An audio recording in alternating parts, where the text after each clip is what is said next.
ladies, it's Raquel here. Welcome to Women Living Torah, and today I have some homemaking routines to share with you that will help you rest when it comes to the Sabbath. We're doing a 30-day Sabbath challenge following Amy K. Gunther's book by that same title, and you can jump in at any time and join us, but we are recapping week 1, which ends tomorrow on Shabbat. If you're anything like me, then you are an industrious woman. You're busy about your home. There's always something to do, and you're on it, and you're doing those things most of the time. I mean, I think we all have our days where we're a little bit not as industrious as we could be, but for the most part, all of us want the well-being of our homes and our families, and we're working toward that end.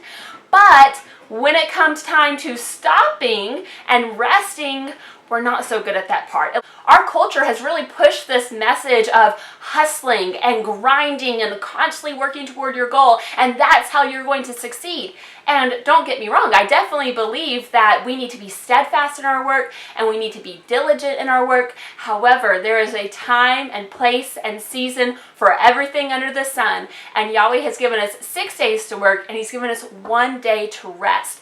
And I have truly come to believe that it's in that day of rest that we have our strength and our success.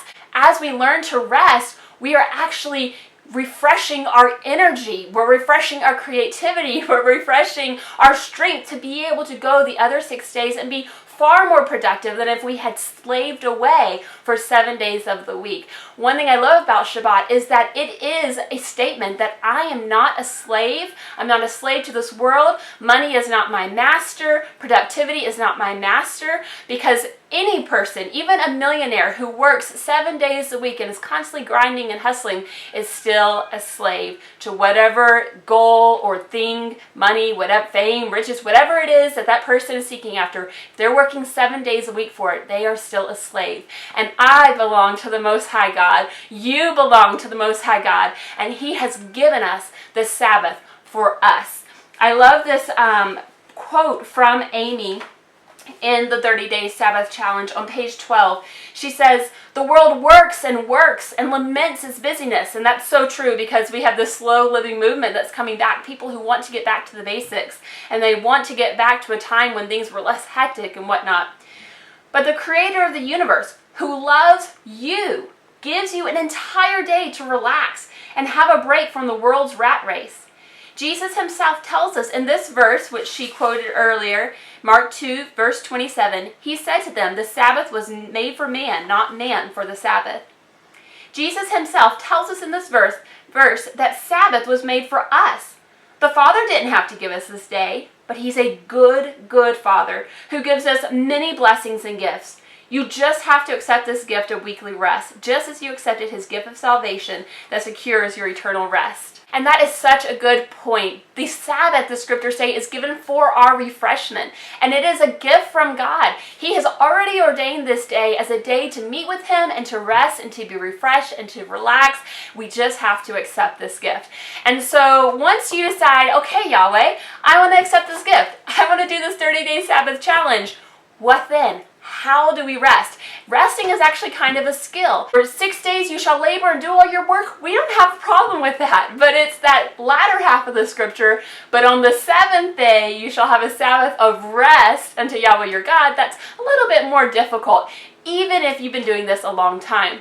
I know that I just had a major life change. We moved across the country. Then a month later, I had my 4th baby. And then it was just a few months later, when things were kind of settling, that my husband went back to where we had moved from and brought all of our things up from storage. So it was almost like a delayed cross-country move in that sense. And so I've been unpacking, and I'm still unpacking boxes, and I am forgetting how to rest. And so this book has just been such a blessing and such a godsend at this time in my life, and I hope that you're going to join in on this challenge. But one of the tasks that she gave us this week to do was to think about the chores that we have to do throughout the week and plan ahead to do them before the Sabbath comes.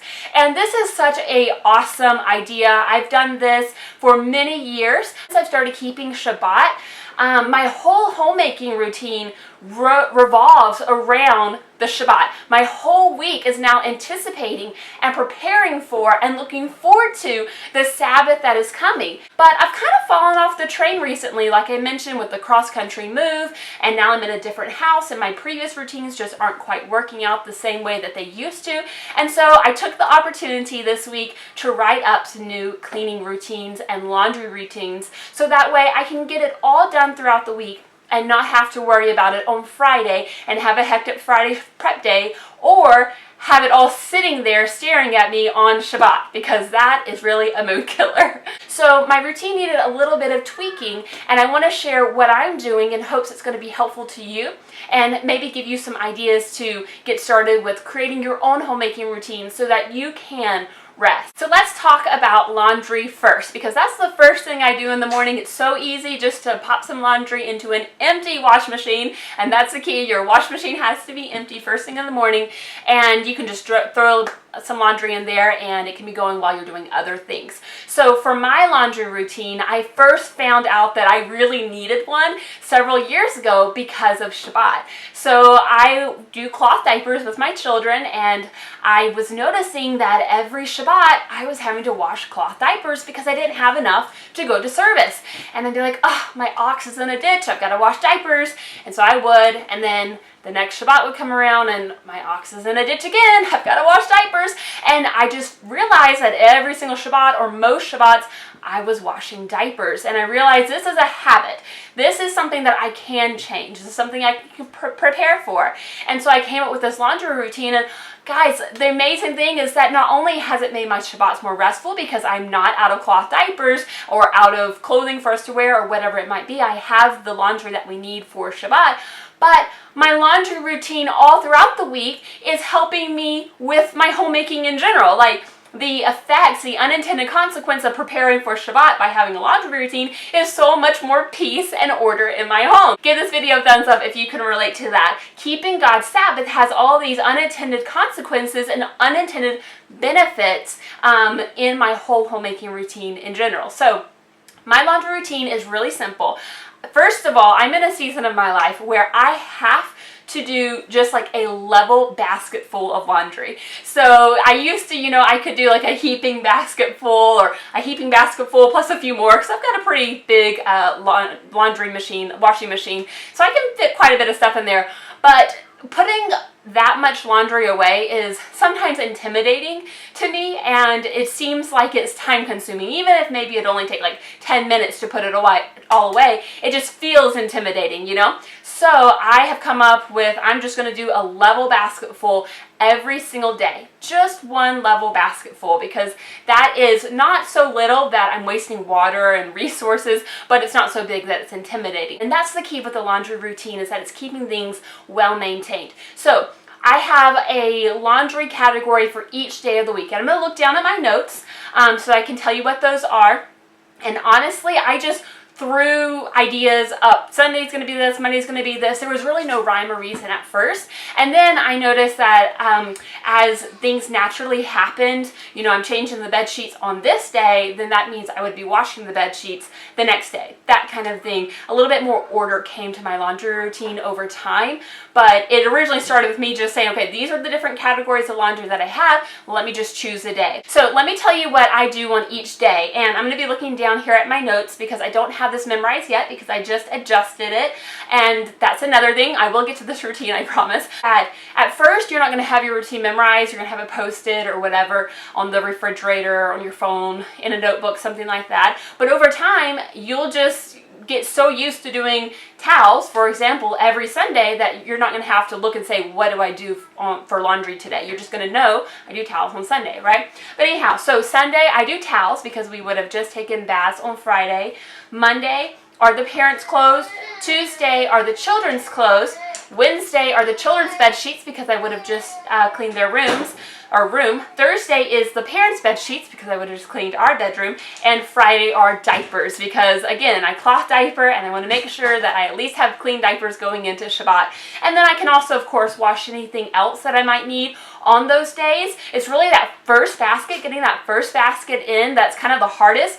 But once you do that, you make it part of your routine. It's just something that you do. It makes it really streamlined and easy. And then if you need to do another load, that second load is always easier than like that mental leap of putting the first load in, if that makes sense. So that's what I do for laundry, and it works really well. It keeps Laundry Mountain at bay, keeps everything in a maintenance mode, and keeps everyone in clean laundry, and keeps us from having to have our ox in a ditch on Shabbat mornings and have all the clean clothes that we need. You could obviously have like one day where you do all your laundry, and I'm going to talk about task of the day in just a moment that I find helpful. And there are lots of ways that you can slice and dice your different routines. I'm just sharing with you what I do in hopes it can be helpful. So go ahead and give this video a thumbs up if you are finding it helpful, and also stay tuned because in just a little bit I'm going to tell you about the giveaway associated with this series. The other really big homemaking routine that's just completely helped when it comes to resting is my task of the day. So it used to be I only needed one task per day, and that would get my whole house clean and prepped and ready for Shabbat, and I could truly feel accomplished and rest. Because, you know, even if you are not a perfectionist in your homemaking, if your house is not the way that you want it to be, whatever that looks like, then it's really difficult to sit there in that disorder or whatever is not done, looking at the thing that's not done, and really have peace and rest. So the things that you prioritize, the things that you want to do in your homemaking might differ from what I want to do in my homemaking. The point is that I'm doing them and I'm divvying all the things up that I want to do throughout the entire week, so that when Shabbat comes, it's done and I can rest and I'm not sitting there looking at that mess. And the best way that I have found to divvy up my things is my task of the day. I know some people do everything on Friday. I have way too much to do to get everything done on Friday. That's primarily a cooking day, and I'll get back to Friday in a moment. And some people do like Thursday and Friday. But ladies, I need every 6 days that I have to work. And so that's what I do. I work 6 days and I rest my one, and I divvy up my tasks Sunday through Friday to get ready for Sabbath. And it's so fun because then you're constantly anticipating and preparing for Shabbat. So on Sunday, I really start with just kind of tidying up from Shabbat, because even though we're gone the majority of Shabbat, the house is like a disaster on Sunday morning. I have no idea how it happens. Please let me know in the comments if you have this same phenomenon in your house, because I don't know how it happens, but it is. Sunday morning is usually a disaster zone. So my priority Sunday is just getting things back into a working order, establishing some peace and routine and order back into the house. And then I also like to make a meal plan for Sunday for the whole week, and just kind of not necessarily, I'm not anymore like really strict about my meal plans. There have been seasons in my life where I need more rigidity, where I need more structure, because life is like really chaotic going on around me. So I'm like, I need to know exactly what I'm making each day. But I'm currently in a season in my life where I can be a little bit more flexible and just say, okay, as long as I have this meat out of the freezer, I'll decide the morning of what I'm going to make. And so I just start to take meat out of the freezer and move things around, or plan what breads I'm going to make and that kind of thing. So my meal planning now is a little bit more flexible and less rigid, but I do that Sundays, especially thinking ahead to Erev Shabbat and Shabbat what I want to make, so I can be sure to have those things ready. And Monday is for dusting, windows, and trim. And let me just mention here with the task of the day that the way I do it is I have my task of the day, and if I can do it that day, I do it that day. And if I can't, I skip it. The next day I pick right back up with whatever my task is of the day for that day. And I just don't worry about whatever task it was that I missed, because it's coming back around the next week. Does that make sense? So it doesn't ever become like a, oh, I didn't do Monday's task of the day. Now I have to do Monday and Tuesday's task of the day at the same time, or Monday and Tuesday and Wednesday's task of the day. I just skip it and I have dirty windows for a week, and it will come back around the following week and I can get back to it. So Mondays are for dusting, windows, and trim, and I've added in the trim because I don't know what it is, but like since my kids are getting older, I feel like everything's getting dirtier. That's the interesting one. Tuesday, I have my kids' bedroom and the bathroom cleaned. And my kids are now old enough that they are huge helpers, and so even though their bedroom is kind of a big job because of all their toys, which are not in a good organized state right now, and the bathroom is kind of a big job, because they're such great helpers, it really works together well to have those two going at the same time. I'm going to tell you Wednesdays next, but first I want to tell you about the giveaway that I'm doing in partnership with Amy K. Gunther. She was so sweet to send me some magazines, stickers, and copies of her book to give away to my subscribers and viewers, which thank you so much, Amy, and I'm so excited to be able to give these away to you. So the way the giveaway is going to work is that if you want to be entered on each of my videos for this Sabbath Day Challenge, there's going to be 4 total, this being the first one, you just comment that you want to be entered into the giveaway and that you did the thing that I asked you to do in the video. So today's video, I want you to go to Amy's channel, watch one of her videos, and comment and encourage her. I enjoyed your video. Thank you so much. I appreciate what you're doing for Torah Sisters. This was spot on. You know, whatever you feel led to say or to comment, please go to her channel, watch a video, comment, and when you've done that, come back and tell me that you want to be entered in the giveaway and that you did go to Amy's channel. You do those 2 things and you will be entered in the giveaway. That's 1 entry. You do it next week when I post the second video of the series, you get a 2nd entry, a 3rd entry for the 3rd video, a 4th entry for the 4th video, and at the end of this challenge, I'm going to draw names, a winner for some magazines, a winner for some stickers, and a winner, 4 winners actually, for the Sabbath Day Challenge book that you can either keep for yourself or that you can give away if you already have the copy. So I hope you're going to enter into this giveaway.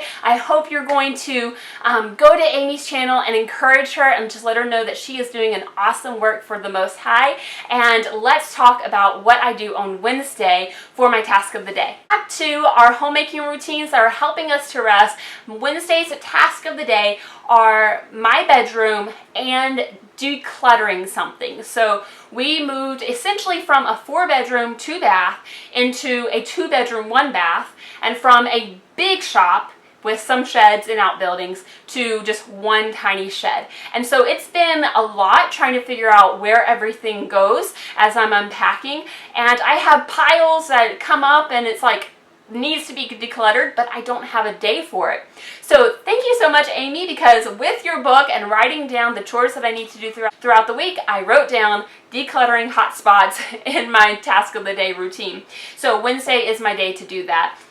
And then Thursday is my outing day. We like to go to the library on that day, as well as any errands that I need to do for grocery shopping or whatnot. Thursday's a great day to go out for the last time for the week to get anything that I need for Shabbat, because Friday I really need to be home. I can sometimes, not be home Friday. I've done that before, but I really prefer to be home Friday. And then the other things that I do for my task of the day on Thursday are to basically give like my wash machine and whatnot a wipe down, because I don't have a laundry room, but I have like a laundry hallway now, and so I want to still kind of take care of that area and give it some special attention, because it doesn't really fit any other space in the home. It doesn't fit the kids' bedroom, it doesn't fit the parents' bedroom, it's not the kitchen, so I like to give special attention to that room or area on Thursdays, and then also take care of the outside, so clean up the yard or whatever that needs to be done on Thursdays. And that's the thing, is that you might not always need to do something for the task of the day. It's just you look and you say, oh, the outside does need to be cleaned up, or the outside doesn't need to be cleaned up today. It's that you're giving a day to do that thing if it needs to be done. So then Friday, one thing I noticed as I started to become more orderly about my homemaking routines as I was preparing for Shabbat, this was several years ago, is that my Fridays were then kind of chaotic. Like it kind of had the opposite effect, where you would think, oh, I'm getting the majority of everything done Sunday through Thursday, my Friday is going to be so peaceful going into Shabbat. What a great transition. And it didn't happen that way. Instead, what happened is my Friday, I just felt like I was like super scattered and just running all over the place trying to figure out what to do because I didn't have a routine. I didn't have an order. I didn't have things that I expected myself to do. And so I've come up with a solution for that throughout the years, and that is to keep a running to-do list throughout the week where I can just jot down things I need to do Friday as it comes to mind, because there's always like little odd and end things, you know. I need to make sure that I take the compost out. I need to make sure I clean the kitty litter box. And you know, you would think like, oh, you just know to do those things as they need to be done, but there's just something about writing it down where you don't have to remind yourself of it. You don't have to rethink about it. It's so nice to just have it written there and it's off your brain, and then when you come to Friday, you've got this whole to-do list of things that you need to do. But this go around with these homemaking routines following the 30-day Sabbath challenge, I have added some things to my Friday that are going to be routine now. So Friday, I need to do the floors. That would be, of course, I sweep and vacuum every day, but I need to mop the floors on Friday now. And then I do my to-do list. And there's certain things that are going to always be on my to-do list on Fridays. For the most part, I say always, you know, routines are not there to make us slaves or to be rigid. They're just there to be structures and scaffolds to help us, to aid us. I don't live for these routines, but these routines are just there to help me live better, to live more peaceably, to live more orderly. And if I need to adjust them, if I need to skip something, I have that freedom to do that.